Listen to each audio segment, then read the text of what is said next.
দর্শক, চলে এসেছি জামালপুর সকাল বাজারে। দেখতেই পাচ্ছেন এখানে কিন্তু আমাদের নিত্য প্রয়োজনীয় পণ্যের মধ্যে পেঁয়াজ, রসুন, আদা এবং আলুও কিন্তু রয়েছে। তো আজকে আপনাদের জানাবো যে এখানে কোনটা কত করে এই সকাল বাজারে বিক্রি করা হচ্ছে। তো আমরা দেখতেই পাচ্ছি কিন্তু এখানে রসুন 3 ধরনের রয়েছে।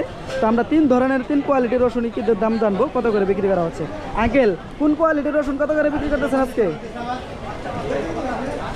দেশি ওই চায়না 20 টাকা 220 টাকা। দেশি এবং চায়না 220 টাকা কেজি। আর আপনার ফরিদপুরের যেটা না পাবনার নাটোরেরটা কত করে? ওই 220 টাকা করে না। পেঁয়াজ কত করে দিচ্ছেন আজকে? 110 করে বিক্রি করা হচ্ছে। আলু কাঠিলাল কত করে, পার্কি কত করে দিচ্ছেন? কাঠিলাল 50 টাকা আর ওটা হলো 60 টাকা, পার্কি 60-65 না। আর আপনার আদা? আদা 200 করে না।